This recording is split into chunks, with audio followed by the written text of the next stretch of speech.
Malgré sa prise de parole à la télévision mercredi 22 mars, Emmanuel Macron n'a visiblement pas réussi à apaiser le climat social actuel, tendu notamment par une forte opposition à la réforme des retraites. Dans une interview accordée à BFM TV dimanche 26 mars, François Hollande a déploré une erreur de communication de la part de son successeur, celui-ci ayant davantage ouvert le dialogue avec les Républicains qu'avec les syndicats. Des syndicats avec lesquels il n'aurait d'ailleurs pas été tendre lors de son allocution de mercredi à en croire celui qui a gouverné de 2012 à 2017, on attendait le président de la République afin qu'il puisse apaiser la situation et il a exacerbé les tensions avec en plus des mots désagréables pour les leaders de la CFDT. Auprès de nos confrères, l'époux de Julie Gaillet a continué à énumérer les erreurs qu'aurait commises Emmanuel Macron dans sa démarche pour amorcer la réforme controversée. Il a ainsi pointé du doigt un texte décidé au pire moment, dans un contexte d'inflation forte, de pouvoir d'achat forcément amputé et d'inquiétude parce qu'il y a une guerre en Ukraine.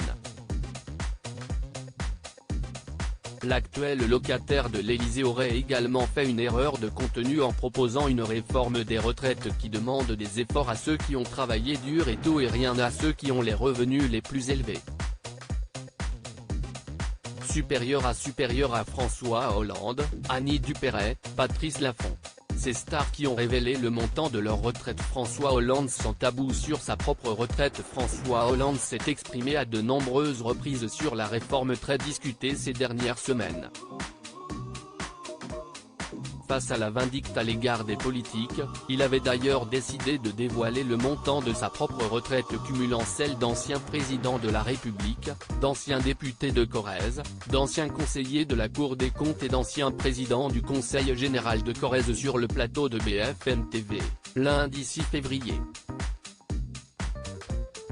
L'homme politique de 68 ans avait alors joué carte sur table. Pour ce qui concerne le président de la République, j'ai 4 000 € de retraite puisque je ne siège pas au Conseil constitutionnel. Et d'ajouter, j'ai une retraite pour la Cour des comptes qui est à peu près de 4 000 € et le reste, c'est une retraite parlementaire. Concluant que 4 000 € pour un ancien président de la République lui paraissait de l'ordre de ce qui est bien moins que ce qui se passe à l'étranger. Article écrit en collaboration avec 6 médias. Crédit photo, capture d'écran BFM TV.